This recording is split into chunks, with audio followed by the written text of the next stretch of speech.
Kita lanjut kepada acara kelima, yaitu acara inti penyampaian materi micro teaching atau pelatihan. Dalam hal ini akan disampaikan oleh Dr. Albert Effendi Pohan MPD, dan kepada beliau kita persilakan dengan segala hormat.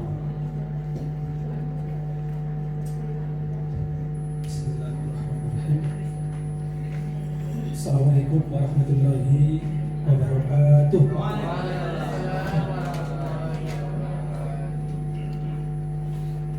Mari kita istighfar 3 kali. Setelah itu kita bacakan Al-Fatihah sekali, Al-Ikhlas 3 kali, Al-Falaq 1 kali, An-Nas 1 kali. Tapi kalau saya di tiap pagi Bapak, itu saya selalu awali istighfar itu 7 kali, Al-Fatihah 1 kali, Ayat Kursi 1 kali, Al-Ikhlas itu bisa kadang-kadang sampai 100 kali. Baru Al-Falaq itu 3 kali dan An-Nas 3 kali. Baru zikirnya itu Bapak, saya selalu, karena itu diajarkan oleh guru saya, Subhanallah wa bihamdihi, Subhanallah, Subhanallah, Subhanallah. Setelah itu baru sholawat Nabi. Agar apa Bapak Ibu? Agar lapang dada kita, kuat jiwa dan raga kita. Sesungguhnya yang memampukan kita untuk mengabdi, mengemban amanah ini adalah hanya pertolongan Allah semata. Sehingga bukan fisik yang kuat, tetapi jiwa kita lah sebenarnya yang kuat untuk bisa mengerjakan apa yang diamanahkan kepada kita dengan sebaik-baiknya. Auzubillahiminasyaitonirrajim. Bismillahirrahmanirrahim. Astaghfirullahaladzim. Astaghfirullahaladzim. Astaghfirullahaladzim. Innallaha ghafurur rahim. Al-Fatihah. A'udzubillahi minasyaitonir rajim. Bismillahirrahmanirrahim.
Bagi Allah segala puji atas segala rahmat berbentuk motivasi, ikhtiar dan niat perbaikan untuk meningkatkan mutu pendidikan kita. Ini adalah merupakan suatu nikmat yang besar Bapak Ibu. Mari sama-sama kita ucapkan puji syukur kepada Allah atas bantuannya, pertolongannya kita bisa berhimpun di sini dalam majelis ilmu untuk berbagi. Salawat dan salam kepada junjungan Nabi besar Muhammad SAW pada keluarganya, para sahabatnya, para pengikutnya dari dulu kini dan sampai yang akan datang kemudian. Semoga kita menjadi orang-orang yang mendapatkan syafaat dari akhirat nanti dengan melanjutkan visi perjuangannya, yaitu mengajarkan ilmu yang bermanfaat. Sebab ini salah satu indikator fundamental di mana ilmuwan sudah mengakui bahwa peradaban manusia ini bisa seimbang akibat dari peranan orang-orang yang mengajarkan ilmu. Jadi siapa orang yang paling baik? Orang yang paling banyak memberikan manfaat. Tentu saya pribadi sangat bersyukur bisa mengenal ayahanda kita yang memiliki daya juang, visi besar untuk mendirikan sebuah lembaga pendidikan Islam yang mana ini benar-benar menjadi solusi terhadap kebutuhan umat manusia pada saat ini. Nanti akan saya jelaskan. Bapak Ibu yang sama-sama kita hormati, orang tua kita Bapak Kiai Haji Arianto Rosyad, MPD, semoga doktor nanti, amin, yang menjadi kiblat kita di dalam membangun semangat, visi berjuang di dalam menyebarkan ilmu yang bermanfaat. Berikutnya Ibu Yayasan yang sudah sedang bersama kita, pada seluruh keluarga, Bapak Ibu Kepala Sekolah serta Bapak Ibu Dewan Guru. Mohon maaf saya menggunakan istilah yang agak umum karena saya takut salah istilahnya nanti. Tidak berlebihan jika kita sampaikan pada hari ini adalah suatu momen yang sangat berharga untuk kita semua, di mana harapannya setelah ini kita mendapatkan sesuatu yang baru, bersedia untuk melakukan yang baru. Untuk apa? Untuk melakukan perbaikan-perbaikan. Sebelum ke sana, saya perkenalkan diri. Nama saya Albert Effendi Pohan. Saya profesinya adalah peneliti, penulis buku, berikutnya dosen, dan untuk saat ini adalah konsultan pendidikan. Untuk jabatan, ya sebenarnya itu gak penting amat sih. Jabatan fungsional adalah sekarang masih lektor 3D. Mohon doakan agar saya nanti dimuluskan jalannya menuju ke profesor. Amin. Karena guru saya mengajarkan cepat kejar profesor, karena dakwahmu akan lebih berpengaruh meski yang disampaikan sama. Karena kenapa? Esensi itu dibangun karena melihat manusia Indonesia. Lain di Eropa, dia tidak melihat apa titel, apa jabatan yang menyampaikan. Yang dia lihat adalah apa isi yang disampaikan. Tapi kita di Indonesia tidak seperti itu. Jadi itulah salah satu strategi agar apa? Agar ilmunya bermanfaat. Jadi saya juga merasa santri ibu bapak saat ini di IPB, Profesor Kiai Haji Prof. Udang Seminar Boro namanya, PhD. Dan dia adalah yang terus membimbing para profesor di Indonesia agar bisa membaca Al-Quran, mempelajari Al-Quran, dan menghafal Al-Quran. Dan ya saya sering dimarahi Bapak Ibu, dimarahi. Kalau telat setoran saya dimarahi sama beliau. Ya saya suatu hari pernah menangis tengah malam. Saya dimarahi habis-habisan.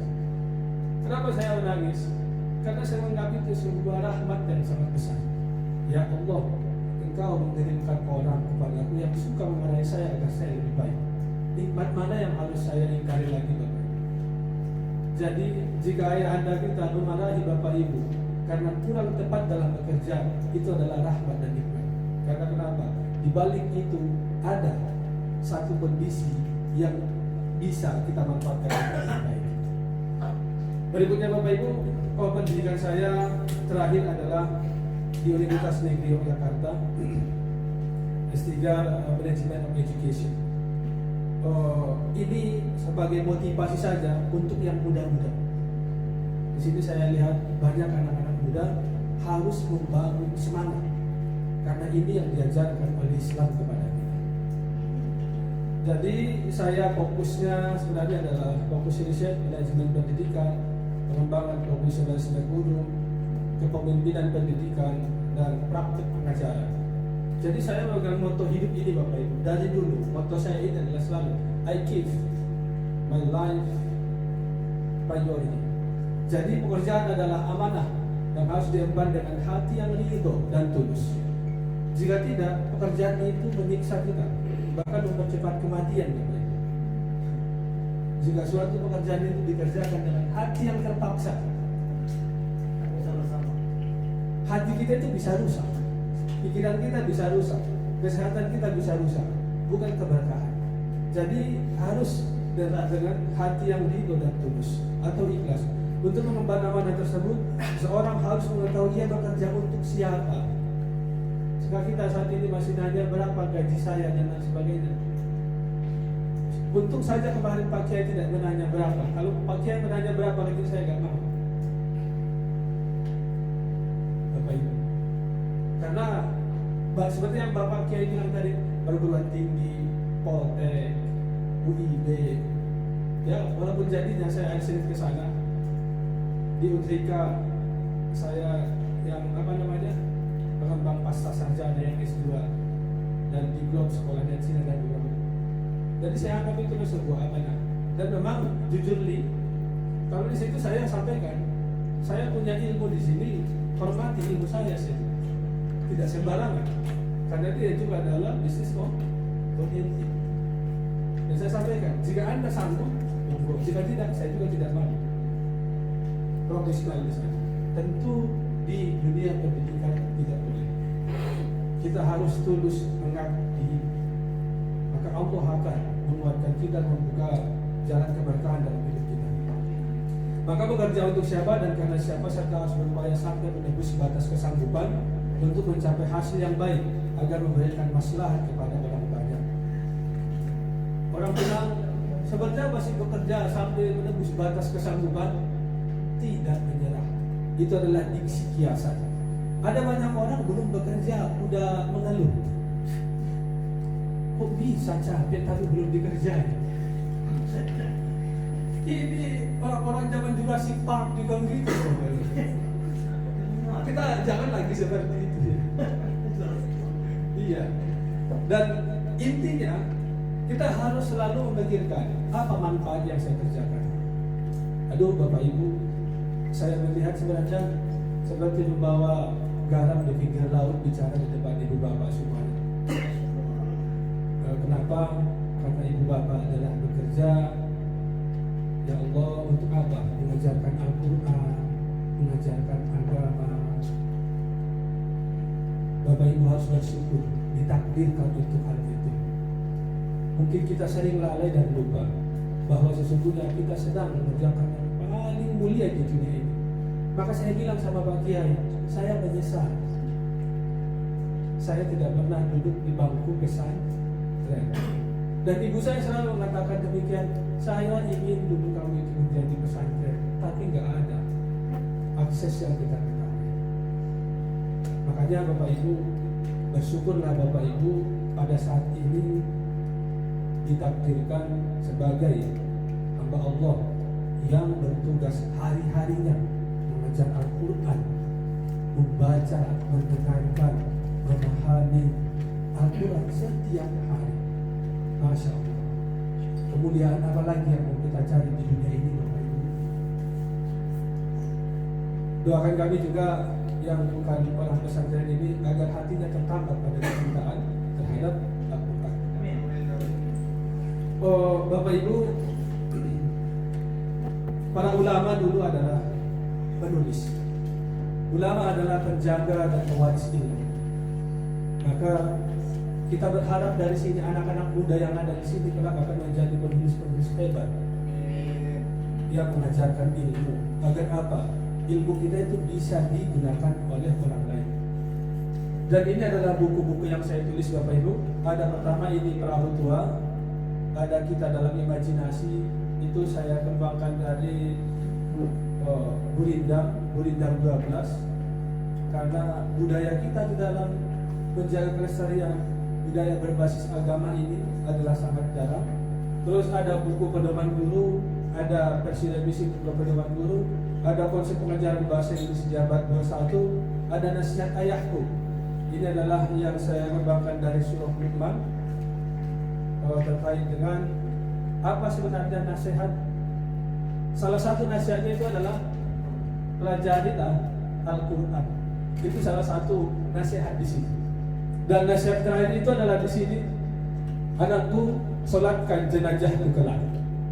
Itu nasihat terakhir di buku ini yang saya tulis, saya kembangkan. Dengan demikian, ini bisa memberikan penguatan kepada karakter anak-anak di Indonesia melalui program literasi. Terus ada gerakan literasi nasional Bapak Ibu, ini untuk melengkapi kurikulum 2013, kurikulum nasional. Terus ini didanai oleh Kementerian Speaking Skill, kemampuan berbicara bahasa Inggris tahun 2019. Ini dana dari Kementerian langsung. Terus ini konsep pembelajaran daring. Ini ketika dulu 3 bulan pertama COVID kita di karantina, tapi saya berpikir apa yang harus saya kontribusikan kepada umat manusia. Maka saya tulis buku ini. Alhamdulillah buku ini hampir di seluruh perpustakaan universitas tersedia. Untuk apa? Bagaimana konsep pembelajaran dalam jaringan tersebut? Berikutnya adalah micro teaching. Bagaimana seorang guru yang kompeten?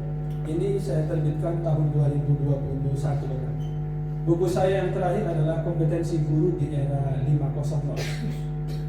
Ini tahun 2023. Dalam waktu dekat akan terbit 2 buku kami lagi terkait dengan manajemen peningkatan kompetensi guru tapi itu adalah dalam konteks dunia ya, dalam konteks dunia, sehingga kita itu di situ ada nilai-nilai agama yang kita masukkan. Sebab Bapak Ibu, mengapa kita untuk menulis? Jika tidak, maka literatur kita dikuasai oleh orang-orang yang tidak mengenal Tuhan, yang tidak mengenal Allah. Maka akan banyak dirujuk oleh orang-orang yang tidak tahu juga. Ya, sedikit demi sedikit Islam itu jauh dari nilai-nilainya. Kenapa? Karena yang dikaji itu di kampus-kampus itu Bapak Ibu, buku-buku tulisan orang luar. Kita Islam gimana? Iya. Jangan hanya jadi penonton. Minta kepada Allah agar Allah menguatkan lahir batin kita, agar kita bisa berkontribusi menyelamatkan ideologi iman, ideologi pendidikan. Harapan kita ya dari An-Nikmah ada lahir ilmuwan-ilmuwan yang memang siap untuk berkontribusi. Ya, itulah yang bisa saya lakukan Bapak. Saya tidak banyak menguasai ilmu tafsir, menguasai ilmu Al-Quran dan sebagainya. Tapi saya minta ya Allah, berikan saya kesempatan untuk bisa berbuat yang baik untuk agama ini. Siang dan malam Bapak Ibu, tidak mengeluh, dan saya tidak membiarkan diri saya untuk mengeluh. Kalau kita masih mengeluh dalam pekerjaan kita, mendidik dan lain sebagainya, artinya kita tidak mensyukuri nikmat yang diberikan oleh Allah. Saya memotivasi Bapak Ibu. Dari mana Bapak Ibu agar kita itu kuat? Apalagi yang harus kita lakukan? Bapak Ibu sebenarnya sudah membaca Al-Quran setiap hari, dan itu rahasianya. Sesibuk apapun, don't forget to read Al-Quran in every single day. Walaupun 1 juz Bapak Ibu, ajarkan kepada anak-anak kita. Itu yang menjadi penguat kita. Kita membutuhkan generasi itu. Dari mana lagi kalau bukan dari pesantren Bapak Ibu? Ini sekolah Cina ini saya berusaha mengubah arah barunya agar lebih religius. Ketepatan orang Cinanya Muslim, dan dia sangat setuju dengan itu. Itu ladang dakwah.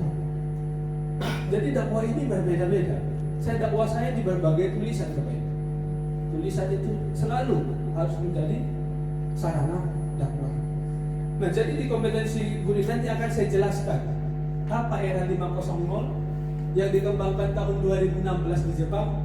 Jangan buru-buru menyimpulkan 14 abad yang lalu teori ini sudah dikembangkan oleh Nabi Muhammad. Nanti akan saya jelaskan. Tapi kebanyakan kita tidak tahu, selalu berkiblat kepada barat. Terus konferensi yang saya ikuti ini agar menjadi semangat bagi Bapak Ibu bahwa orang Islam itu harus unggul dalam negeri maupun luar negeri. Bisa nggak? Pasti bisa. Tinggal minta sama Allah dan berusaha. Yang ini tahun 2019 di Jakarta juga pembicara utama.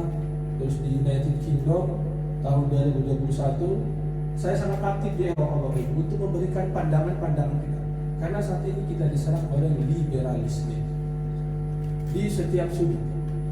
Terus tahun 2021 di Yogyakarta, tahun 2021 juga di daerah tertinggal Sumatera Utara, 2021 juga di Indonesia, 2000 di London, terus di London juga di Rusia, di Thailand, di Korea, Kuala Lumpur, United Kingdom, Indonesia.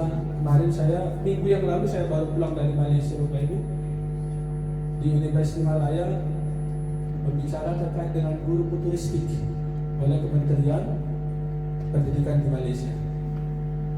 Terus kalau publikasi saya tulisan-tulisan ada ini Development of Quranic Studies, Amazing of Framework Quranic Studies and Framework History of Ideas. Jadi pengembangan konsep berpikir dan pengembangan ide itu sebenarnya adalah sumber dari Al-Quran, bukan dari ilmuwan barat. Dan fokusnya memang di pengembangan kompetensi guru dan lain sebagainya.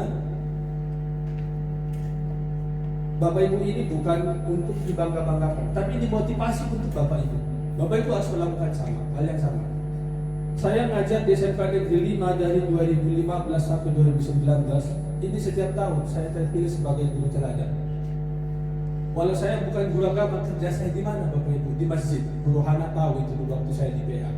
Tiap hari apa yang saya lakukan? Sholat. Jadi kalau anak-anak itu melihat saya, itu yang tinggalnya sholat Bapak Ibu. Sholat kan. Jadi kalau anak-anak itu melihat kita, jadi pikiran dia terbawa kepada yang positif, bagus. Tapi Bapak Ibu, kalau anak-anak itu melihat kita, yang ringannya adalah apa itu yang untuk apa yang di game itu apa ya? Sholat apa namanya? Skater. Oh, skater. Iya.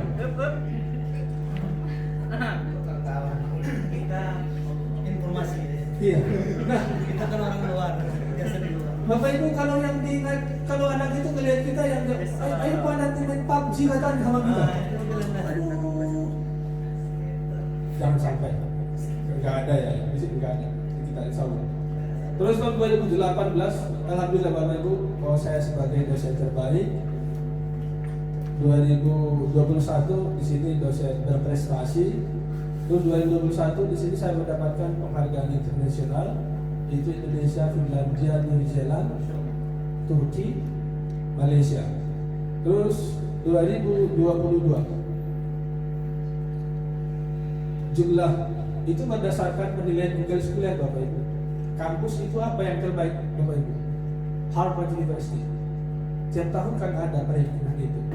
Fakultasnya apa? Prodinya apa? Kepakarannya apa? Jadi kalau di bidang manajemen of education, saya saat ini berada di peringkat 4 dunia. Sebagai apa? Sebagai yang terbanyak dicitasi digunakan hasil-hasil karyanya, baik bukunya, baik tulisannya. Apakah kita harus menyombongkan diri? Jangan, karena jelas orang yang ada di dalam hatinya rasa sombong sebesar jala, maka dia tidak akan masuk surga. Hati-hati Bapak Ibu, kadang-kala kita diuji bukan dengan kesusahan, tapi dengan apa? Penghargaan. Hati-hati. Ini adalah sebagai motivasi agar apa? Orang Islam itu adalah mampu bersaing. Karena saat ini kita harus balikan. Sebelum saya pulang ke sini, saya mampir dulu di Bogor dengan guru saya. Apa katanya? Mas, Ben, saat ini tantangan anak muda adalah orang yang belajar agama dipandang ketinggalan. Maka buktikan kepada dunia bahwa orang yang belajar Al-Quran itu adalah jauh lebih unggul daripada mereka. Jadi saya pegang itu. saya pegang. Dan saya menyampaikan ini ke banyak orang. Dan saya menyampaikan ke banyak orang bahwa saya belajar apa Bapak Ibu? Belajar Iqra. Dan saya tidak malu. Agar apa? Agar generasi muda itu tidak malu. Oh iya, mohon maaf, ternyata dia sudah dokter masih belajar Iqra. Jadi kita harus mengubah persepsi yang sedang melanda kaum Islam pada saat ini. Kita harus punya ilmu, punya branding diri agar dipercaya orang lain. Maka anak-anak muda yang di sini, semoga ini menjadi semangat. Harus bisa. Caranya bagaimana? Lakukan tugasmu dengan sebaik-baiknya. Jika kita berharap dengan penghargaan manusia, aduh berapa gajiku, aduh saya nggak dihargai, maka kita sedang memenjarakan diri untuk tidak berkembang. Rekan-rekan semua, itu yang saya lakukan. Gak pernah saya itu digaji di SMK 5 untuk mengatur sholat itu. Saya jarang mendapatkan waktu jam 9.30 itu nongkrong-nongkrong, ngobrol-ngobrol di kantin, menikmati gorengan. Saya jarang menikmati makan siang bersama teman-teman. Apa Bapak Ibu? Fighting, berjihad. Untuk apa? Menertibkan yang sholat. Saya sadar apa? Ya Allah, saya tidak punya ilmu. Yang bisa saya lakukan untuk agama ini hanyalah ini. Kalau disuruh saya mengajarkan ilmu, saya tidak punya. Untuk diri saya sendiri juga nggak cukup. Tapi saya tidak malu. Ada di sana 3 guru agama itu. Ke rumahnya saya itu belajar fikih, belajar ini dan lain sebagainya. Karena saya sadar bahwa tidak ada keselamatan yang membawa kita kecuali ilmu agama. Ilmu yang saya belajar ini adalah sebuah kehancuran jika tidak dilandasi ilmu agama. Itulah yang terjadi pada saat ini. Profesor semakin tinggi ilmunya, tapi apa yang terjadi? Makin jauh, bahkan dia mengendalikan logika dia. Kenapa? Karena tidak pernah membaca cahaya Al-Quran. Itulah sebabnya tadi saya mengatakan bahwa Bapak Ibu semua di sini adalah orang-orang yang dimuliakan. Rasanya saya malu untuk bicara.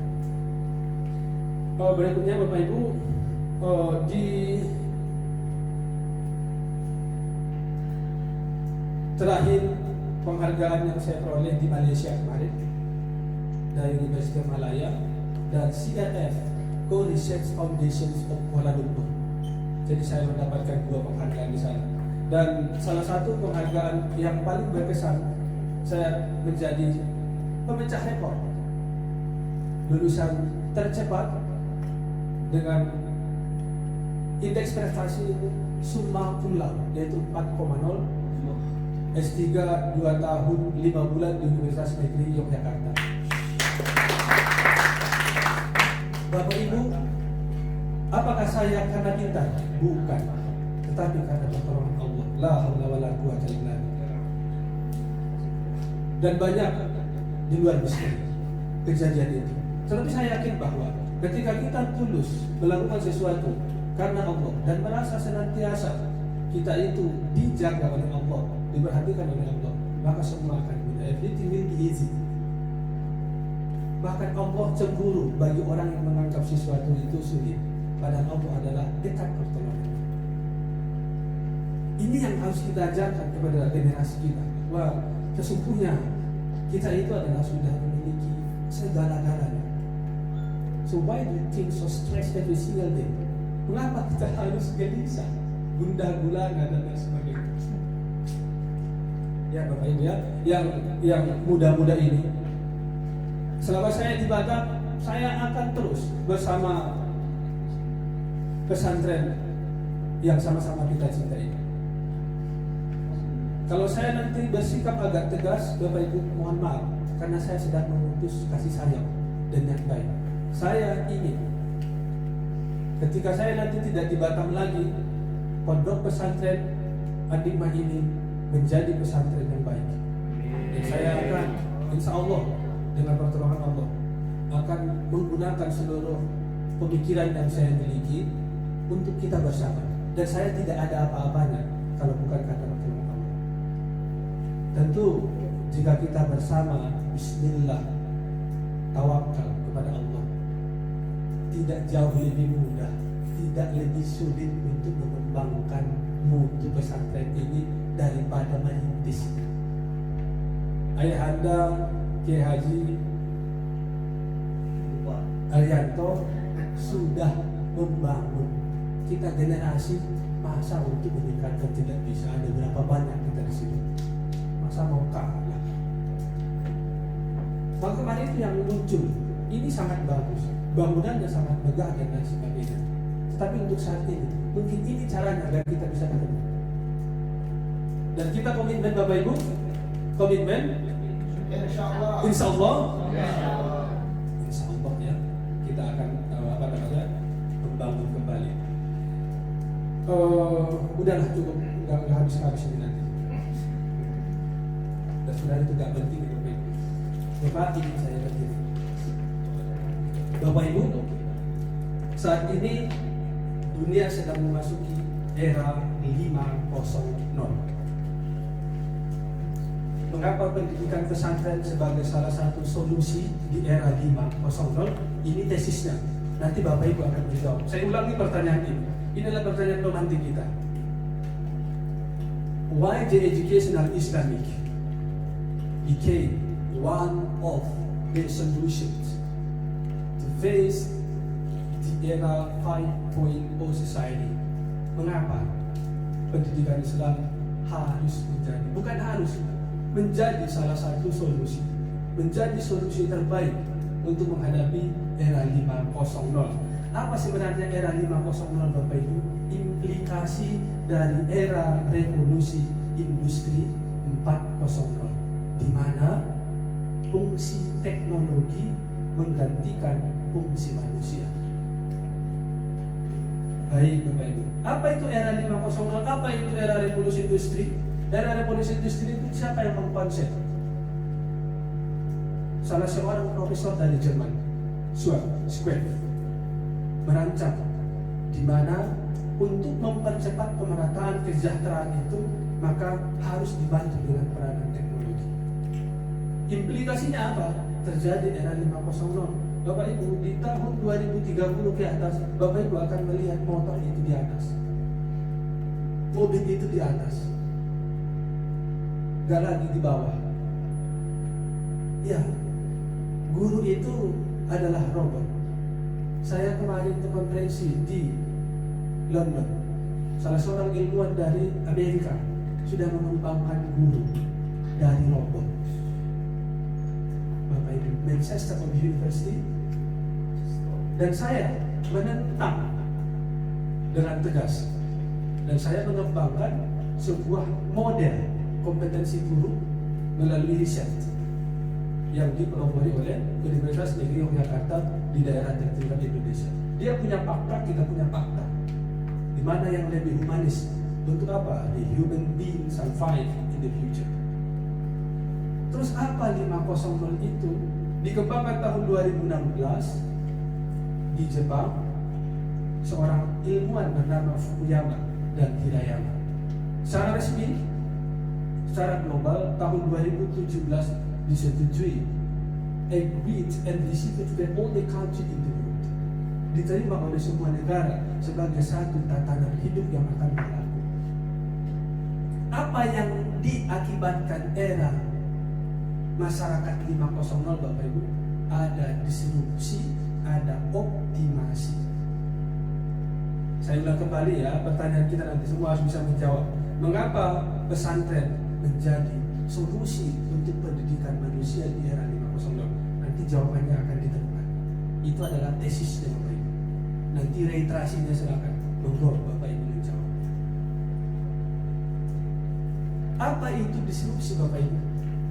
Kemarin saya baca, baru-baru saya nyampe 1 hari di Batam, berantem di sana taksi online dengan Grab dengan taksi di bandara. Kenapa? Itu disrupsi akibat perkembangan teknologi, di mana kita bisa memanggil dari rumah Grab, makanan dan lain sebagainya. Dan banyak yang apa? Yang dikorbankan. Riset yang dilakukan Jepang, Amerika, dan Rusia bahwa kelak tenaga manusia hanya 4% digunakan. Baca di Renstra Pendidikan Indonesia. hanya 4% digunakan tenaga manusia. Saat ini berapa? 17 sampai 24% masih digunakan. Nyatanya 11,2% di akhir 2022 pengangguran di Indonesia meningkat. Coba cek Bapak Ibu, ada nggak lulusan pesantren yang nganggur? Tidak ada. Tapi kita nggak sadar itu, nggak sadar, nggak ada yang nganggur lulusan pesantren itu. Dan memang mereka bukan dipekerjakan. Itulah mulia. Berikutnya, Bapak Ibu, di era 500 itu diskusi yang akan terjadi nanti adalah terjadi transformasi the human in culture, budaya manusia yang memang sangat mudah diadopsi, khususnya anak-anak kita. Itu bahayanya. Coba kita lihat di seluruh penjuru di Yogyakarta. Saya Bapak S1, S2, S3 saya di Yogyakarta. Saat ini nilai-nilai ke Yogyakarta itu hilang. Kenapa? Di mana-mana anak muda adalah main game, ngumpul-ngumpul main game dan lain sebagainya. Sehingga mereka lupa pada penciptanya. Ini yang terjadi, bahayanya itu Bapak. Itu disrupsi. Tapi ada optimasi. Optimasi itu apa? Dengan cara memanfaatkan sesuatu lebih mudah. Contohnya, Bapak Ibu, saya nulis itu menggunakan artificial intelligence. Memeriksa kerjaan mahasiswa itu menggunakan artificial intelligence. Dulu kita itu mereview hasil-hasil riset dari berbagai negara membutuhkan waktu biaya yang sangat mahal. Sekarang Bapak Ibu cukup 2 menit selesai kita lakukan tanpa biaya. Ngeri banget ya. Dulu Bapak Ibu kalau kita itu mengambil data penelitian, oh ini di Jepang ada, berarti kita harus perpustakaan di Jepang dan lain sebagainya. Mahal biaya, pulang nanti dari sana dimarah istri lagi, dicuekin lagi kan. Tapi ternyata dengan artificial intelligence ini kita bisa, bahkan mencuri bisa, membobol bisa Bapak Ibu. Tapi jangan sampai. Jadi intinya disrupsi itu adalah gangguan, optimasi itu adalah mencapai sesuatu lebih mudah, lebih efektif, lebih singkat, tapi hasilnya lebih bagus. Itulah teori baru itu, teori era 5.0. Ini bisa ditangkap ya Bapak Ibu ya. Apakah baru diketahui teori ini? Tidak Bapak Ibu. Nabi mengatakan, jika kamu ingin membaca Al-Quran, menghatamkan Al-Quran tidak punya waktu, maka bacalah Al-Ikhlas 3 kali. Nilainya sama. Itu teori disrupsi, teori optimasi Bapak Ibu. Jadi dahulu kala juga sudah ada teori ini. Terus saat ini biaya umroh sangat mahal.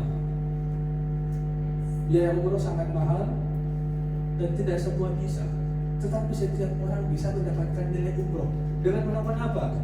Pas mau tidur, ambil wudhu, baca istighfar, baca sholawat, baca al-fatihah dan lain sebagainya. Nilainya sama dengan umroh. Itulah teori optimasi. Mencapai sesuatu lebih sederhana tapi nilainya sama. Tapi manusia saat ini baru mengetahui tahun 2016. Dia bangga. Tentu kita seorang Islam harus bangga. Borg and Gold, Eddie, adalah ilmuwan Yahudi. Dan menemukan orang lain di dunia ini terkait dengan apa? Riset dan pengembangan. Dan insya Allah Bapak, saya termasuk pakar riset dan development itu. Bapak Ibu, apakah si Borg and Gold yang menemukan? Bukan. Di surah Al-Baqarah jelas. Ketika Allah ingin menciptakan manusia, melakukan forum grup diskusi dengan para malaikat, collecting data. Berarti di teorinya si Borg and Gold itu apa? Melakukan pengumpulan informasi melalui forum grup diskusi. Kalau bahasa kita adalah musyawarah. Di dalam Al-Quran sudah dijelaskan. Jadi ketika orang-orang dia dengan bangga mengatakan hebat Borg and Gold dan lain sebagainya, kami mah dari dulu udah tahu. jelas dalam Al-Quran dan lain sebagainya. Nah, jadi ini yang luput dari kita, sehingga rasa bangga terhadap identitas Islam itu mulai luntur pada saat itu. Maka itulah pentingnya pesantren. Berikutnya buku. Ada nggak Bapak Ibu yang membaca buku yang ditulis oleh UNESCO yang diterbitkan di awal tahun 2022? Ada? Tidak ada? Apa di sana? Runtuhnya mutu pendidikan dunia. Ternyata hanya pesantren yang bisa secara stabil menjaga mutunya. Bapak Ibu. Tapi kadang-kadang kita kan, kalau anaknya masuk pesantren dia tidak percaya diri, anaknya masuk sekolah bonafide dan lain sebagainya. Padahal di sana asupan jiwa manusia itu tidak dipenuhi di pendidikan umum. Di sekolah, ya di sini belum ada yang. Saya itu di International Pribadi School Bandung, saya juga di sana konsultannya. Sekolah Yogyakarta International School, Kesatuan Bangsa, saya sebagai tim risetnya untuk general manager di sana. Benar Bapak Ibu, kalau kita tertipu dengan dunia, memang pendidikan di sana itu indah kelihatannya. Saya masuk di sekolah International Pribadi School Bandung itu seperti hotel berbintang. Anak-anaknya setiap 2 hari kamarnya itu dibersihkan. Uang masuk di sana 95 juta. Tetapi benarkah itu pendidikan? Tidak. Justru mereka mulai menjauh dari hal-hal yang dikehendaki Tuhan. Jadi berdasarkan penjelasan saya itu tadi, bahwa kembali ke pertanyaan, pesantren menjadi solusi terhadap era 5.0. Tantangannya apa Bapak Ibu? Teknologi. Pada saat ini manusia adalah berhadapan dengan fungsi teknologi yang sangat dahsyat. Maka dibutuhkan kedewasaan digital, termasuk kepemimpinan diri untuk menghadapi era ini. Maka anak-anak itu harus dimasukkan ke pesantren. Bagi yang ngerti Bapak Ibu, nilai ini yang harus kita sampaikan ke masyarakat, agar masyarakat tidak tertipu. Saya kurikulum 20 kurikulum negara di dunia ini sudah saya kaji secara mendalam. Kurikulum Indonesia itu di dalam kepala saya, bukan di luar kepala saya Bapak. Di dalam kepala saya itu saya bisa menghafal itu, mulai dari kurikulum KBK, menjelaskan, mengembangkan pakai tulis tangan tanpa melihat, saya bisa itu. Apa yang saya lihat di sana? Kering. Bapak Ibu, kelihatannya indah. Umpamanya seperti ini. Bagaikan sebuah taman yang indah. Di sana tumbuh pepohonan yang menghasilkan buah yang ranum. Di bawahnya mengalir air dan ikan. Namun itu tidak lebih baik dari sebuah padang tandus yang tidak bisa memberi makan kepada hewan ternaknya. Paham gak maksud saya? Bagus taman itu, indah, di sana banyak buah, tapi ternyata taman itu tidak lebih baik dari sebuah padang tandus kering yang tidak bisa memberi makan kepada hewan ternaknya. Artinya apa? Bahwa jika seorang guru itu tidak amanah terhadap profesinya, maka kurikulum nasional itu adalah tidak mendekatkan manusia pada penciptanya. Karena sesungguhnya pendidikan itulah proses mengetahui agar tahu untuk apa, mendekatkan diri kepada Allah. Sehingga setiap orang itu adalah memiliki tidak bertakwa kepada Allah. Namun saat ini kan itu kita abaikan. Dan itu sering saya merenung Bapak Ibu. Saya sering merenung. Kadang-kadang saya membimbing mahasiswa itu, ada yang S3, ada yang S2, ada yang S1.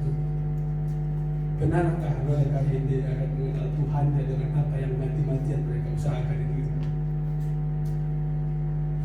Jadi inilah tantangan. Kita harus hadir, Bapak Ibu, kita harus hadir. Jadi jangan hanya kita diam di tempat. Kita harus hadir, menyampaikan visi kemanusiaan ini, visi ilahi ini kepada manusia. Tentu kita harus punya sistem. Tentu kita harus bermutu. Seperti apa Bapak Ibu sekolah yang bermutu? Monggo. Seperti apa Bapak Ibu sekolah yang bermutu? Silakan. Yang pembaca doa, bisa nggak Bapak diberikan penjelasan? Seperti apakah sekolah yang bermutu atau pesantren yang bermutu? Kalau menurut saya, pendidikan bermutu itu pendidikan yang bisa menghasilkan santri-santri yang tambah dekat cintanya kepada Allah, kepada Rasulullah, sehingga dia bisa mendapat manfaat yang menyebabkan orang lain juga sama seperti dia. Iya, bagus. Yaitu indikatornya di situ, core-nya ada di sana. Bapak Ibu, apakah kita sudah menghasilkan itu?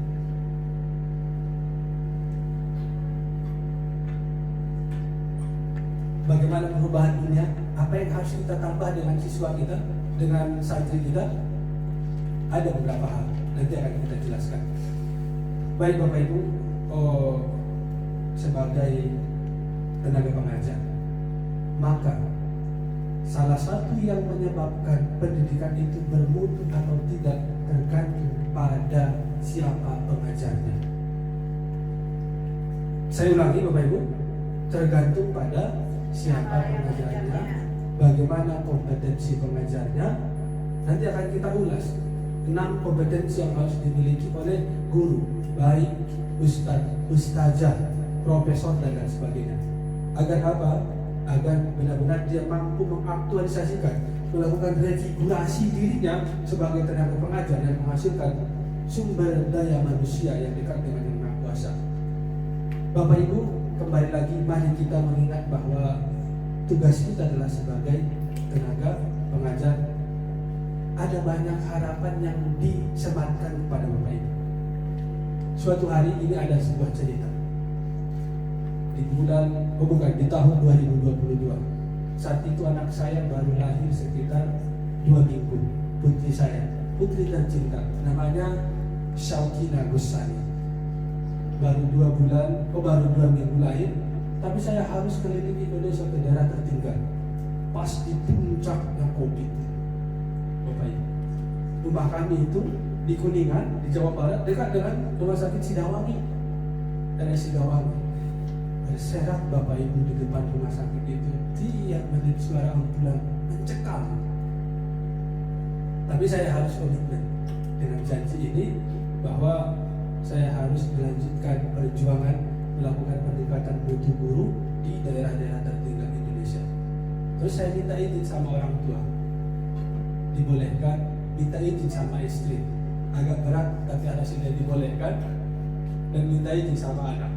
Namun ketika melihat wajah anak saya yang baru 2 minggu, tertambat di sini. Tapi saya yakin bahwa ada sesuatu tujuan yang besar di sana. Saya mau izin naik bus Bapak Ibu, karena pesawat saat itu tidak ada, gak boleh penerbangan. Selama 2 hari 2 malam dari Jakarta naik bus sampai ke Sumatera. Setelah itu Bapak Ibu 18 jam lagi masuk ke pedalaman. Aduh, di atas mobil itu saya makin kusut. Melihat jalan, mobil macet, mobilnya karatan dan lain sebagainya. Tapi untuk di tengah perjalanan saya bertemu dengan salah seorang namanya Abdullah, seorang santri yang merantau ke Yogyakarta dan ke Bogor, berani, dan dia sudah berhasil pulang membawa ilmunya, yaitu hadis 30 juz. Dan dia duduk, awalnya begini, Mas, ayo makan. Oh, kita sholat dulu. Oh ya, enggak, sok, kita sholat. Terus bapak yang imam, tuh Mas aja, dia imam biasa aja. Terus bacaan dia itu kok saya merinding. Kan kita bisa, hati kita itu kan bisa menengah. Yang baca itu habis atau enggak? Ini dalam ini menghafal Quran. Nadanya bacanya ini fasih banget. Dan saya sangat senang. Dia salam, makasih, bagus bacaan saya bilang, ya mau belajar. Terus saya tanya, oh kamu gak boleh nolak rezeki ya? Saat ini saya mau ngajak kamu makan malam, mau tak? Harus mau ya? Ya udah Pak, mari. Terus selesai makan, kamu duduk di mana? Ini Pak, saya agak kecewa. Saya beli kursi di sini, tapi saya dibuat duduk di samping toilet di belakang. Sakit pinggang saya Pak. Oh iya, di mana drivernya? Saya panggil drivernya. Apa benar dia ini? Silakan dia duduk di samping saya. Duduk di samping saya. Saya perhati ini tuh komat kabin terus gitu. Komat kabin. Saya tanya, kamu sedang menghafal Quran ya? Iya Bapak. Karena saya lihat akhlaknya itu Pak. Akhlaknya. Ketika saya sholat, sepatu saya itu dibawa sama beliau agar tidak ini indahnya akhlak anak ini gitu. Terus ketika dia makan sesuatu, saya bisa melihat indahnya akhlak sampah itu tidak dibuang sembarangan. Ternyata benar, dia telah habis 30. Ya, di situ saya tadi saya senantiasa kamu yang ngaji ya biar saya dengar gitu kan. Dan dia terus ngaji di apa namanya. Dan cita-cita dia itu untuk berjuang ke tanah Bogor sana dan ke Yogyakarta sana dengan perjuangan tinggi. Ibunya sebagai orang apa Bapak Ibu? Sebagai seorang penjual sayuran keliling. Pakai apa? Pakai sepeda Bapak Ibu di kota Dumai sana. Masya Allah. Jadi ini hikmah di perjalanan. Terus saya sampai di Medan. Saya naik ke sana. Tiba-tiba mobilnya berhenti. Dan ada penumpang 3 orang. Ada penumpang 3 orang. Abdullah ini sudah turun di Dumai. Saya sudah sampai di daerah pedalaman sana. Jalannya agak air. Ada seorang ibu membawa 2 anaknya Bapak Ibu. Bawa 2 anaknya. Kursinya sudah penuh, tinggal di belakang. 1, 2, 3. Saya di tengah. Yang paling pinggir tidak ada tempat bersandar. Tapi karena dia bawa anak, gak apa-apalah, saya ngalah. Saya duduk di sana. Bajunya tampak kusut, wajahnya tidak bahagia.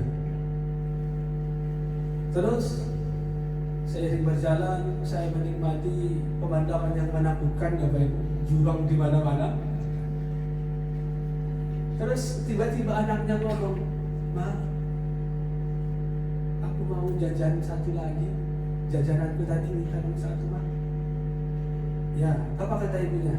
Nah, 1 aja ya, jangan dihabisin. Uang kita tidak cukup untuk beli. Iya, Ma. Kamu tahu, saya kerja serabutan. Ibu sudah tidak sehat. Ayahku tidak ada. Kamu harus sungguh-sungguh belajar. Kamu harus sungguh-sungguh sekolah, kata ibunya. Lalu saya mendengarkan itu. Anaknya ini, anak perempuan, itu dalam pelukannya Bapak Ibu. Anak itu sepertinya tidak ada kekhawatiran di dunia ini dalam pelukan ibunya. Dan ibunya tampak begitu sayang sama anaknya. Sekali-sekali dia mencium kening anaknya dan pipinya. Dan pikiran saya itu terbang melaju ke kuningan saat itu. Dan ibunya mengatakan sama anaknya, kamu harus sungguh-sungguh belajar agar tidak seperti ibu. Kalau ibu nanti tidak ada, adik kamu, kamulah yang mengurus. Kalau ibu nanti sudah tua, kamulah yang mengurus ibu. Dan pada saat itu Bapak Ibu, mata saya berkaca-kaca mendengarkan itu. Tapi saya berusaha membuang tatapan saya.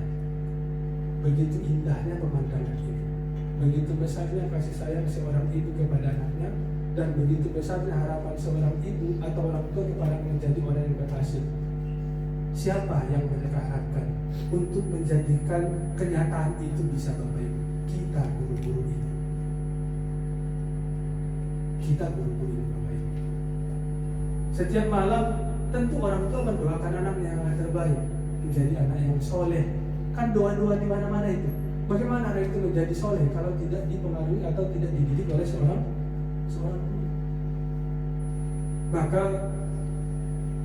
saya yang awalnya pada saat itu berat melewati perjalanan itu, tapi saya semakin semangat. Ya Allah, saya harus sungguh-sungguh melakukan tugas saya di daerah tertinggal ini. Saya keliling Bapak Ibu di Sumatera, di daerah tertinggal, Untuk apa? Untuk kerjasama dengan pemerintahan, melatih guru, meningkatkan kompetensi guru, melihat harapan oleh ibunya.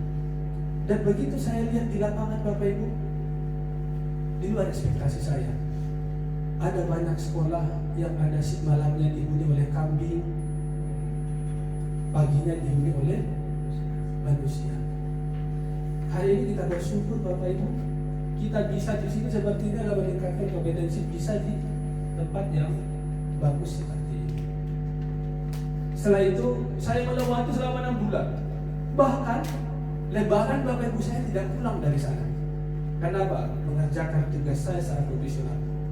Anak istri saya sudah berapa bulan? Sudah 6 bulan nunggu di sana. Tapi saya sampaikan, sahabat, saya harus mengerjakan tugas ini dengan sebaik-baiknya meski berat. Uang sudah hampir habis Bapak Ibu. Ya kita diuji Bapak Ibu. Tapi selalu ada pertolongan. Tiba-tiba ketemulah dengan pejabat di sana, disediain semuanya dan lain sebagainya. Sampai terakhir selesai saya di sana penelitian, pengembangan dan lain sebagainya, kita melakukan perpisahan dan saya kembali ke Jogja. Tidak lama saya kembali ke Jogja, ada yang telepon saya Bapak Ibu. Ditelepon untuk apa? Diumrohkan. Allah dalam hati saya di situ. Ya Allah, ternyata itu. Jadi Bapak Ibu untuk saat ini jangan kita melihat apa yang kita dapat hal kecil, tapi lakukanlah dengan cara terbaik. Mesti mengorbankan diri untuk pendidikan, untuk agama Allah ini. Allah akan membuka jalan terbaik. Setelah itu apa yang terjadi Bapak Ibu? Nanti ikut orang tua, ikut ibu, dan saya bisa langsung membawa ibu saya ke tanah suci, merupakan cita-cita sejak kecil, dan saya tidak menyangka bahwa dari situ jalan. Bapak Ibu, setelah sampai di Madinah, ya Allah, apa yang terjadi Bapak? Saya juga diundang oleh Masjid Madinah, Masjid Nabawi, dan diberikan penghargaan. Ada aja jalannya Bapak Ibu, diberikan penghargaan secara khusus, dan itu gara-gara kursi roda. Saat itu saya katakan umi saya sholat, terus saya bawa kursi roda, saya khawatir hilang karena sendal saya udah berapa kali hilang kan. Jadi saya letakkan gitu aja. Begitu saya selesai, dia bahasa Arab sama saya gak ngerti. Can you speak English please? I don't understand what you say. Oh dia ternyata bisa bahasa Inggris. What is this for? It is for my mom. Oh mom. So does your mom come with you here? Of course, I bring my mom here. Do you love your mom? Of course. You don't need to ask. I love my mom or no. Alright, come on. Jadi gara-gara saya letakkan kursi roda itu Bapak Ibu di salah tempat, dari situ ada hikmahnya. Jadi orang itu wawancara bla bla bla bla bla. Oh ya dari Indonesia. Terus penjaga dan pengatur jadwal imam dan azan di Masjid Nabawi itu orang Indonesia. Dia di situ punya pengaruh, Masya Allah. Dan hasilnya apa? Saya diajak ke ruangan tertentu, besoknya diundang lagi untuk dibawa dan diberikan sesuatu. Artinya apa Bapak Ibu? Jika kita melakukan sesuatu tugas kita, saya ulangi lagi ya.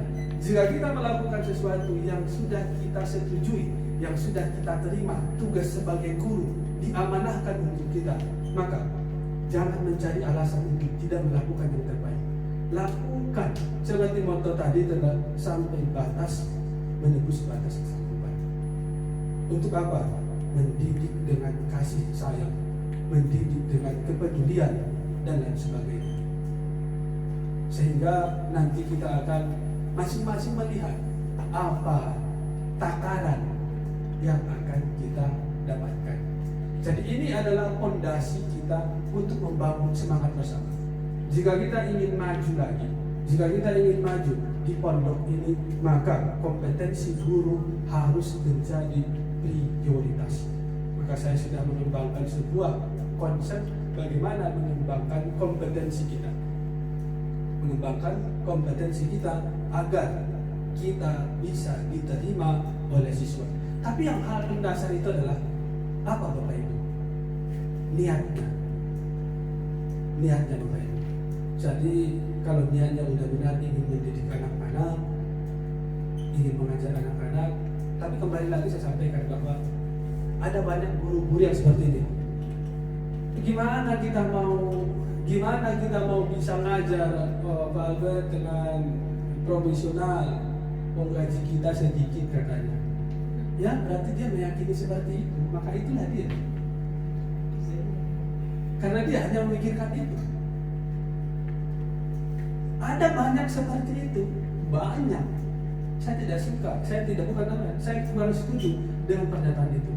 Karena yang memberikan rezeki itu adalah Allah. Karena manusia ini ya banyak tidak cukup, sedikit tidak kurang kan pada dasarnya, karena sudah dijamin kan. Semua makhluk yang melata itu sudah dijamin gitu. Jadi ini yang menjadi fondasi kita. Kalau mungkin di sekolah umum pengetahuan seperti ini mungkin kita maklumi Bapak Ibu. Nah apalagi di sekolah-sekolah negeri Bapak Ibu sekalian dan luar, berapa gaji mereka? 250.000 Bapak Ibu. Ada yang 350 dibayar per 3 bulan, udah itu dipotong lagi administrasinya 10.000 per bulan. Mesti dalam waktu sana. Ya jadi kembali lagi ke topik tadi, bahwa kita ulangi, untuk membangun mutu itu adalah yang pertama guru. Ada 7 sumber daya lembaga pendidikan, mau pendidikan agama, mau pendidikan umum, sama semua di dunia ini ada 7. Yang paling utama dari 7 itu adalah guru. Jika guru tidak bisa bekerja secara profesional, maka seluruh sumber yang lain itu tidak bermanfaat. Oke, sampai di sini dulu Bapak Ibu. Nanti akan saya jelaskan emang seperti apa profesionalisme yang harus dimiliki oleh guru. Nanti ada 6 ada 6 kompetensi yang harus dimiliki oleh setiap pengajar di muka bumi ini. Mau ngajar apapun, yang 6 ini adalah harus. Kita bandingkan nanti, kalau yang undang-undang berapa, kalau yang seharusnya berapa. Tapi sebelum ke sana, ayo kalau ada diskusi, monggo kita diskusi 1 atau 2 pertanyaan atau tanggapan dan lain sebagainya sebelum kita masuk pada materi intinya. Silakan Bapak.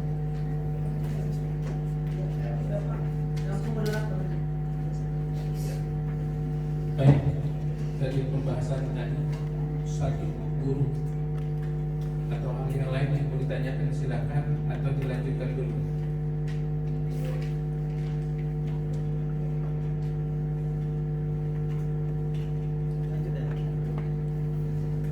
Ayo Bapak Ibu, 1 atau 2 pertanyaan betul.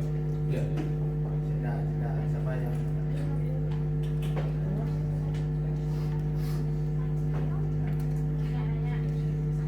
Ya.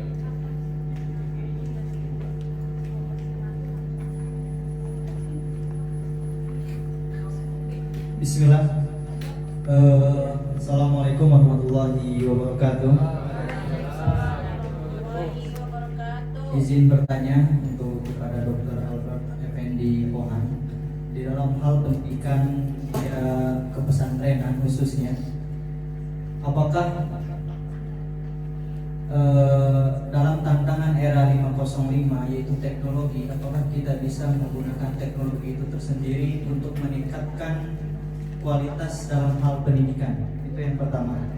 Lalu yang keduanya, dalam hal teknologi ini kita sering melihat daripada dunia sekolah negeri umumnya, mereka sudah terjun dengan teknologinya untuk meningkatkan kapasitas pendidikan dalam pendidikannya. Nah, untuk pesantren itu sendiri, apakah kita itu bisa meningkatkan metodologi tentang teknologi ini untuk mencapainya kualitas yang sangat bagus? Mungkin terima kasih. dari Ustazah Baik, dari saya langsung. oh ya Allah.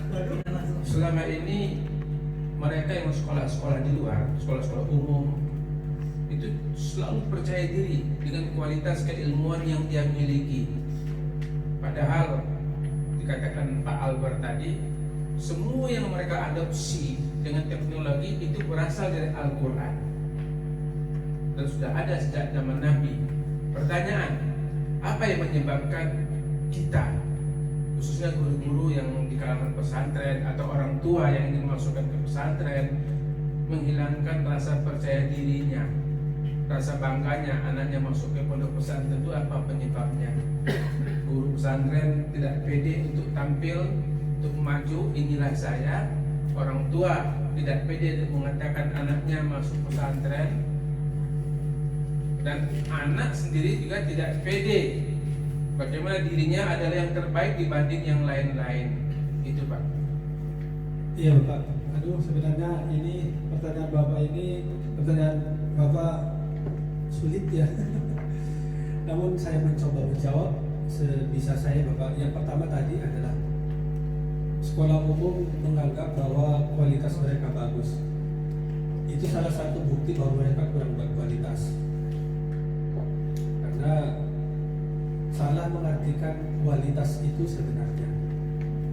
Indikator-indikator kualitas pendidikan itu jika dibangun dengan perspektif umum, ya mereka menganggap bahwa itulah yang paling bagus, yaitu siswa yang memiliki keterampilan. Nah, satu cerita Bapak. Dulu saya diundang jadi pembicara terkait dengan SMK Maju Indonesia Kuat, Provinsi Kepulauan Riau. Alhasil mereka kayaknya menyesal seumur hidup mengundang saya. Gara-gara saya balik fakta yang mungkin diharapkan adalah sebuah atau kalimat-kalimat yang menyenangkan hati gitu ya. Tapi ternyata tidak. Bahwa saya menyampaikan bahwa salah satu, jika saya suatu saat menteri pendidikan, yang harus saya bubarkan salah satu SMK. Karena apa? Kita mengkaji mendalam bahwa itu adalah meningkatkan ketidakpastian masa depan seseorang. Karena kenapa? SMK ini mengadopsi konsep pendekatan pragmatisme, filsafat pragmatisme. Sementara nilai-nilai premialisme di sana itu tidak ada. Ya, dia tamat langsung bekerja dan digunakan selama 5 tahun. Dan anak-anak ini dimotivasi untuk apa? Hidup hedonis. Ketika dia selesai bekerja, maka yang dia pikirkan adalah how to use my money, not how to saving the money. Selanjutnya, ketika mereka sudah berusia 30-an, mereka tidak terdidik, maka mereka tidak dipakai di dunia industri. Yang terjadi apa? Pengangguran, tidak pasti, dan lain sebagainya. Sementara, jika kita lihat rasio pengeluaran orang tua yang SMK atau pendidikan kejuruan dengan yang namanya SMA itu jauh lebih tinggi. Artinya 3 tahun kita tuh harus lebih banyak bekerja untuk mengembalikan uang itu. Sementara potensi untuk bekerja dalam 15 tahun ke depan, lulusan SMK itu potensi untuk tidak dipakai. Karena kenapa? Karena mereka itu dengan jargon SMK bisa, SMK siap. Sebenarnya bukan itu. Ahli dari Indonesia, pengembang SMK ada namanya Link and Match, Center of Excellence. Siapa itu? Prof. Salame namanya. Dan saya sudah berapa kali ke rumahnya. Terakhir saya bertemu dengan beliau di Yogyakarta. Itu adalah hampir 1 jam di pinggir jalan di mobilnya Bapak. Datang hujan di mobil jadul. Dia malam itu ngajak saya sebelum pulang, Mas, kita makan ke bumbu desa ya. Saya mau ngobrol sama panjenengan sebelum pulang, sebelum meninggalkan Universitas Yogyakarta. Dan dia menyampaikan ada banyak hal. Karena manusia ini terseret dengan sesuatu yang tidak substantif, termasuk pendidikan kita ini. Nah, sejarah pendidikan umum itu sebenarnya dari mana? Dari Jerman Bapak Ibu. Kalau kita dulu idealnya kuat, maka konsep pendidikan Indonesia itu adalah berbasis Islam. Tapi karena lemah, maka terbagi. Ada pendidikan umum, ada pendidikan agama, ada ilmu umum. Kalau saya bilang nggak ada ilmu semua, ada ilmu Allah. Apapun itu, jelas dalam ayat kursi dikatakan bahwa semua adalah Allah ketahui. Jadi jika dikatakan bahwa Apakah sekolah umum itu bermutu? Ya, untuk para oligarki iya. Itu hanya untuk mengenyangkan perut itu, Pak. Karena kenapa? Coba kita lihat sumbangan dana pendidikan. Ini kita lihat data ya. Negara Indonesia ini diakui sebagai secara de jure adalah negara yang sosialis demokratis. Amerika apa? Negara yang liberal. Tapi peranan swasta Bapak Ibu di Indonesia ini tidak lebih dari 4% di dana pendidikan Indonesia. Karena negara sosialis. Tapi mereka menerima siap pakai. Sehingga kurikulum itu apa? Sesuai dengan industri. Dijajah. Makanya bermuram durja wajah. Oh, iya pejabatnya mendengarkan omongan saya itu dia di di bidang koordinator SMK gitu. Ya, saya nggak peduli. Sakit khusus dia mendengar ucapan itu. Nah jadi, apa penyebabnya mengapa orang kita atau orang Islam itu pada saat ini mengalami gradasi, penurunan minat, konfidensi, rasa percaya diri jika menjadi bagian dari pesantren? Ada banyak orang tua yang kurang percaya dan lain sebagainya. Itu tadi Bapak, persebaran ilmu pengetahuan itu adalah lebih didominasi mereka. Ya kita akui, dosen di Batam ini, kalau kita tanya, kita lihat ada berapa yang menulis buku? Sangat sedikit. Ya wajar, mereka yang menguasai segala aspek lini ilmu pengetahuan, dan terus itulah yang mempengaruhi pendidikan kita, yang mempengaruhi pola pikir, yang mempengaruhi media dan lain sebagainya. Nah itu diharapkan adik-adik yang masih muda pikirkan untuk hal itu. Maka jadilah bagian untuk apa? Perubahan itu. Bukan kampanye Anies ya, bukan. Perubahan bukan kampanye. Tapi Anda harus berubah. Mindsetnya, level berpikirnya harus berubah. Saya yang sekarang ini adalah bukan saya yang sekarang ini. Karena tidak pernah waktu itu berhenti. Maka kita harus berubah. Siap menerima perubahan, siap belajar dan lain sebagainya. Jadi jawabannya tadi adalah itu Bapak, karena dimensi pengetahuan itu dipengaruhi oleh ilmu-ilmu yang bukan Islam. Dimensi kultur, dimensi budaya dipengaruhi oleh untuk apa? Entertainment yang memperlancar urusan pencapaian profit dari kalangan pengusaha dan lain sebagainya. Dimensi hukum, kita tidak bisa bicara bagaimana pada saat ini hukum itu adalah digunakan dan lain sebagainya. Dan dimensi apapun. Nah sementara peranan kita untuk menunjukkan kebenaran itu adalah giroh kita itu adalah kurang kuat.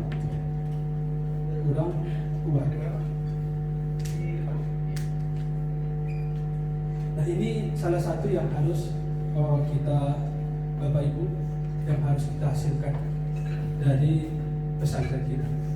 Bisa nggak? Insya Allah bisa. Kalau kita bersungguh-sungguh. Pertanyaan yang kedua, apakah teknologi itu tadi benar-benar bisa meningkatkan mutu pendidikan? Begitu tak, Mas? Di pesantren. Ya, satu, apakah perlu diterapkan? Apakah pendidikan itu, teknologi itu benar-benar bisa meningkatkan mutu pendidikan di umum itu? Ya. Jadi, teknologi itu adalah salah satu nikmat yang bisa kita gunakan. Untuk apa?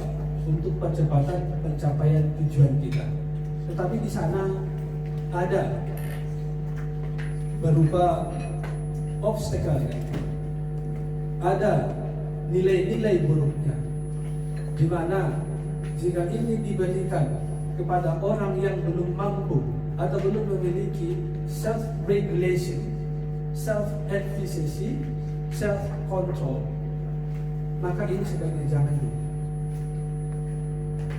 Karena kenapa? Karena prosesnya itu sesuai dengan ilmu yang mau kita ajarkan. Apakah memang itu dibutuhkan kalau di pesantren? Misalkan kita ingin menghasilkan penghafal Quran, apakah memang ini sangat urgent dibutuhkan? Jika tidak, kenapa harus dipaksa? Harus. Begitu ya. Terus itu kemarin di Masjid Raya itu Bapak, di Masjid Raya yang di Tunas Regensi. Ketika pertama saya nyampe sana, saya sholat ke sana, terus saya melihat TV di depan itu, gambar pejabat dan lain sebagainya. Saya orangnya, kita itu seorang ilmuwan memang harus mengucapkan secara objektif. Senang atau tidak harus kita sampaikan. Saya tanya, mohon maaf Bapak, sama imamnya. Mohon maaf Bapak, saya mau bertanya. Sebelum saya bertanya, saya merasa terganggu dengan tayangan yang ada di TV ini, gambar pejabat dan lain sebagainya. Mungkin kalau di luar, mungkin tidak saya permasalahkan dan tidak mengganggu orang lain. Apakah memang ada sesuatu hukum yang membolehkan ini menyajikan selain gambar-gambar pejabat ini di ruangan masjid?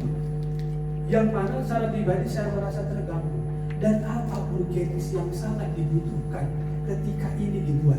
Apa kira-kira manfaatnya untuk orang yang sholat? Kalau sudah ada informasi, menurut saya, hemat saya itu bisa di luar. Gemetaran imamnya sampai keingatan. Astagfirullah, katanya. Terima kasih Adinda. Oh, selama ini kami hanya mengikuti yang dilakukan di masjid-masjid lain. Berarti mengikuti tanpa ada dasar yang kuat ya Bapak. Ya sepertinya seperti itu. Jadi saran saya, mohon ini dipertimbangkan sampai ke kepala masjid ini, agar ini dievaluasi perlu atau tidak untuk membentuk suatu kondisi yang lebih efektif dan efisien pada pelaksanaan sholat. Nah, begitu kira-kira analoginya Mas dalam penggunaan teknologi ini. Jadi itu benar adalah sebuah nikmat, tetapi ada risiko. The risk of risk, risiko yang harus ini.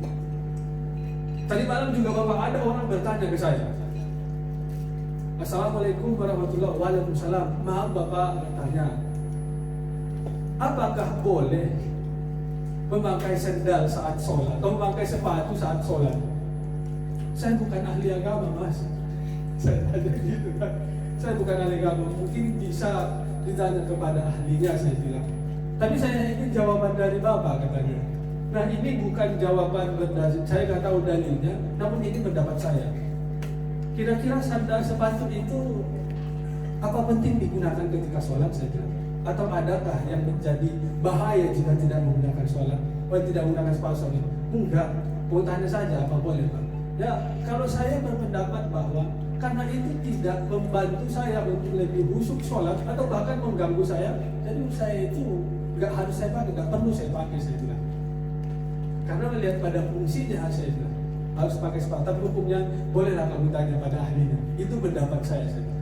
Nah jadi teknologi ini kembali lagi Bapak Ibu, kita tidak harus terobsesi ya, terobsesi. Kalau anak-anak kita yang belum dewasa sulit dipantau masalah handphone ini. Saya sama anak saya itu dibuat Bapak Ibu, saya sosialisasi seminar penggunaan handphone sama dia. Jam segini, saya musyawarah, handphone kan ini, berarti jam segini boleh ini, tapi harus batas modusnya dulu. Alhamdulillah sudah hafal jadinya. Baru diberikan 15 menit. Jika tidak, sekolah. Jadi kita itu harus memimpin, itu harus seperti itu. Karena mudaratnya lebih banyak daripada hal positif yang kita harapkan untuk santri kita. Jadi bukan hanya santri, ada banyak guru dia itu grosir slot dia itu. Iya, ya jangan ya Bapak Ibu ya. Itu jawabannya Bapak yang bisa saya ini. Ya. Cip. Ya, aku ada lagi. Bertanya lagi. kita istirahat sebentar, Kasar ya. itu. Atau nanti saja sholatnya, atau bagaimana? Menuntut ilmu, lagi menuntut ilmu bisa melambatkan sholat kan? Tuh, boleh kan? Ini nama amal niat. Ah, itu yang ahli betul itu. Ada yang bertanya saya. Iya, mantap. Izin bertanya. Azah nanti apa? Tadi ada beberapa perkataan mengenai tidak ada kurangnya kepercayaan diri. Maka yang sesuai dengan pengalaman yang disampaikan yang sesuai pengalaman Bapak sendiri, solusi dalam menumbuhkan mindset kepercayaan diri yang lebih. Terkadang dunia pengalaman Tuhan sebagai guru yang terhebat. Karena tadi saya mencatat juga ada beberapa diambil dalam beberapa statement yang diambil dalam Al-Quran. Maka yang menjadi pertanyaan ini, bagaimana cara menumbuhkan mindset kepercayaan dirinya bahwa kita adalah orang yang berpendidikan agama, ada suatu nilai plus yang lebih. Maka jangan sampai ada mindset pemikiran dalam cerminan orang tua ataupun dalam cerminan wali santri dan cerminan dalam dirinya individu masing-masing. Hilangkan mindset kita ini seperti itu yang membuat dia menjadi minder. Maka jurus-jurus jitunya dalam menambahkan kepercayaan diri itu bagaimana? Mungkin seperti itu.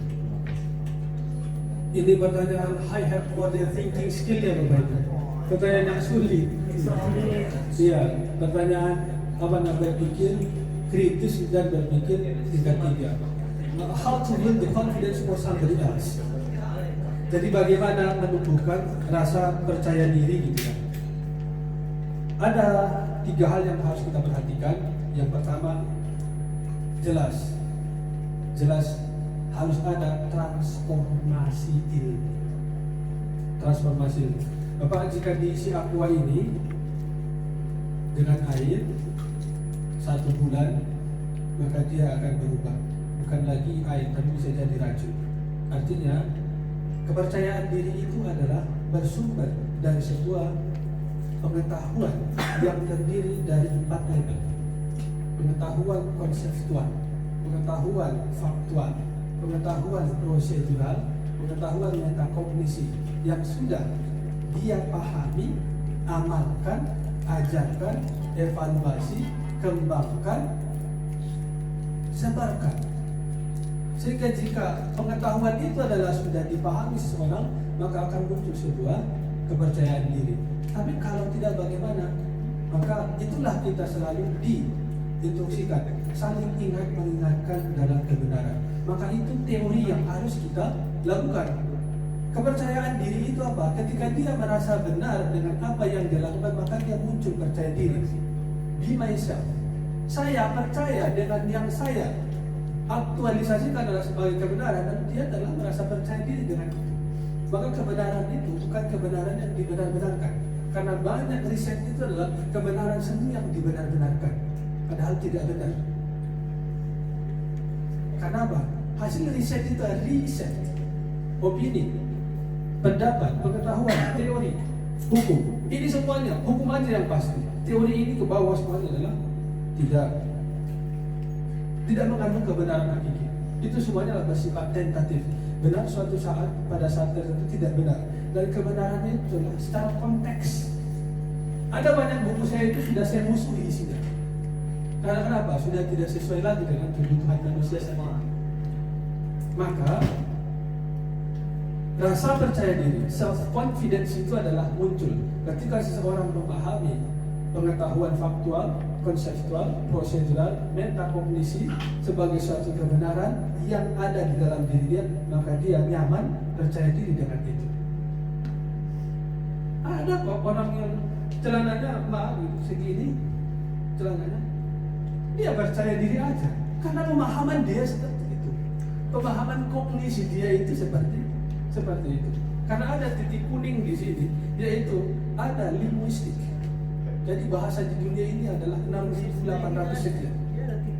Di mana manusia itu sekitar mencapai 8 miliar pada saat itu. Jadi di dalam ilmu sosiolinguistik dan neurolinguistik, hubungan antara sosial, otak manusia dan kegiatan manusia yang membentuk sebuah values, nilai, dan itu berkembang menjadi sebuah pengetahuan yang diyakini oleh orang banyak. Apalagi pengetahuan itu bersumber dari viral, banyak diikuti di Indonesia dan dia percaya diri. Nah, kita di sini tugasnya apa? Gimana strateginya? Saling ingat mengingatkanlah dalam kebaikan. Maka untuk membangun rasa percaya diri generasi Islam itu, maka lakukan itu perintah Allah, saling ingat-ingatkan dalam kebaikan. Dan dengan rasa percaya diri, maka akan muncul 3 pribadi. Yang pertama, growth mindset. Ada orang maju tidak berkembang. Paham maksudnya Bapak Ibu? Iya, dia dari kelas 5 sampai kelas 6, dari SMP sampai S1, maju tapi tidak berkembang ilmunya, malah menjauh dari Tuhan. Harus apa? Growth mindset itu adalah maju dan berkembang. Jangan mundur. Ini kita sedang mundur. Kenapa bisa demikian? Ayo guru-guru, berikan pelayanan terbaik. Berarti ada growth mindset kita yang perlu diperbaiki. Seharusnya teori, ada teori manajemen Bapak di dunia ini. Ada namanya Terry, ada namanya Syagian, ada namanya Fayon, ada namanya, ya saya juga mengembangkan teori ya.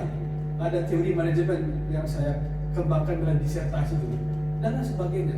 Ternyata Bapak Ibu, ternyata teori manajemen itu sudah dijelaskan Nabi jauh sebelumnya.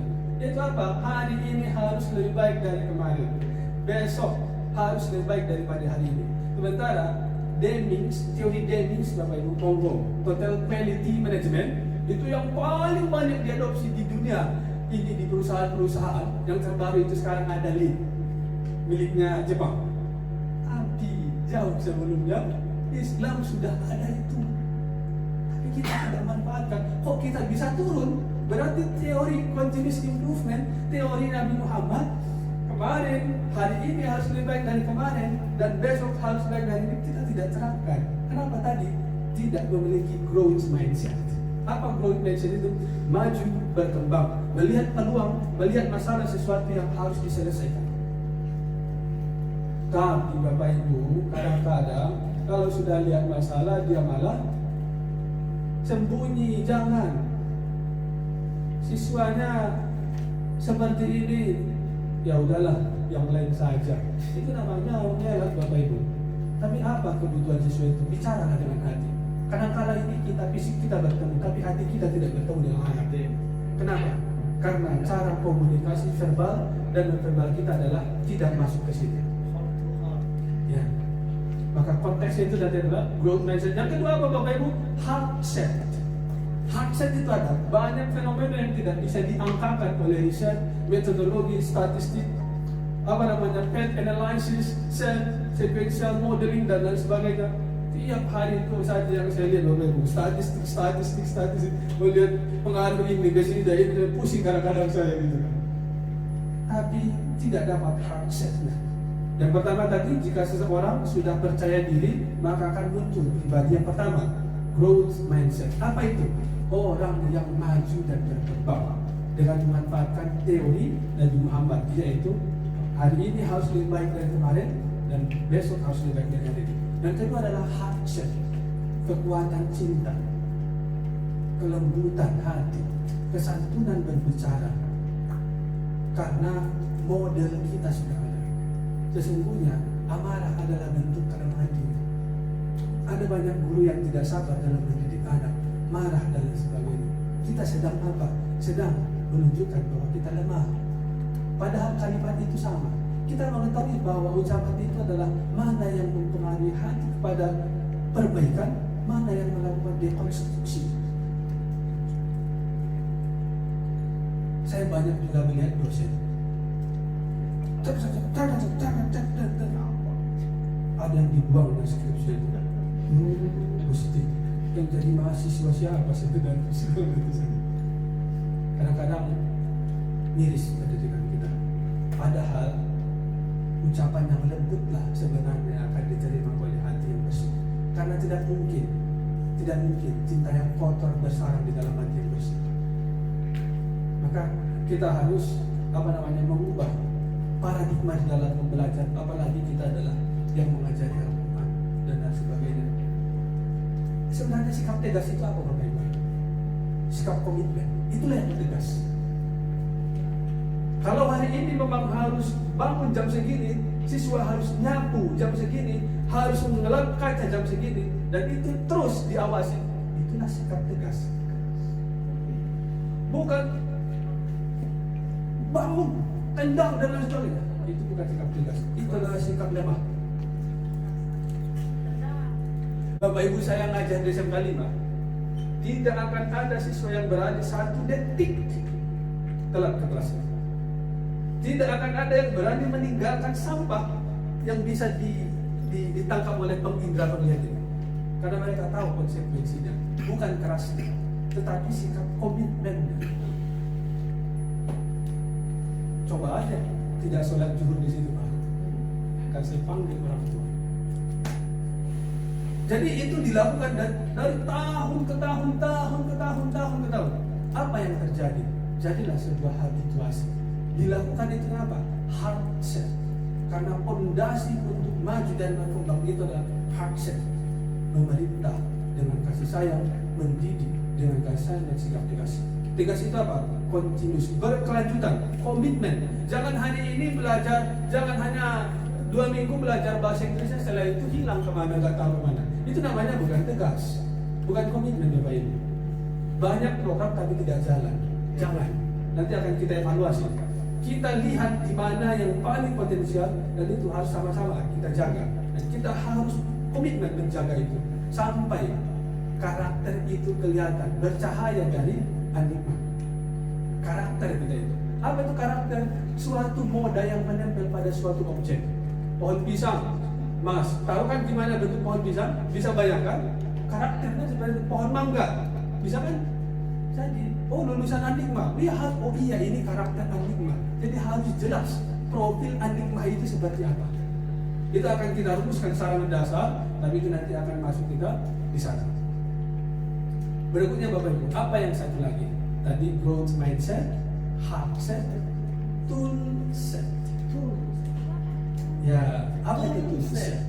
Tool, alat-alat, tool set. Ya, apa tool set itu Bapak Ibu? Kemampuan menggunakan, merawat, mensyukuri sesuatu. Contoh, anak-anak diberi bantal dari rumah. Kira-kira itu mampu nggak menjaga itu dengan amanah? Anak-anak di kelas, kira-kira mampu nggak kelas itu kembali ke fitrahnya untuk ditinggalkan? Atau Bapak Ibu gurunya meninggalkan dalam keadaan kotor? Berarti toolsetnya terganggu. Bapak Ibu, saya di kelas itu Bapak Ibu, begitu selesai pembelajaran, apa yang saya tekankan? Karakter, mensyukuri kesempatan belajar. Diam, rapi semuanya, angkat kursi. Jika ada satu suara kecil yang bisa ditangkap saya, ulangi.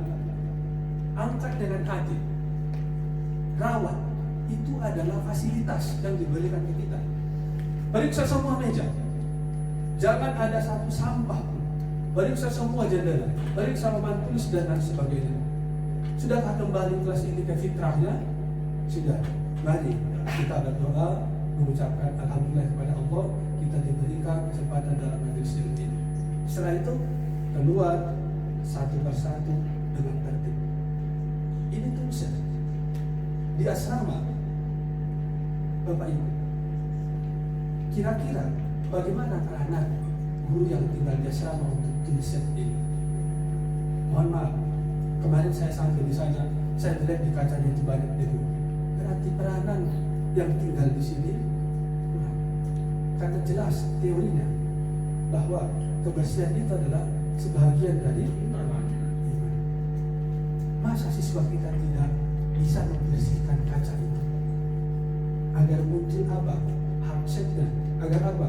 Maju dan berkembang. Harus mencintai Bapak Ibu. Mereka harus mencintai apapun benda kecil yang harus dicintai dengan baik. dimanfaatkan dengan sebaik-baiknya untuk melibatkan diri kita dan orang lain. Itulah membuat toolset. Sekali lagi, tadi adalah growth mindset, hard set, dan toolset.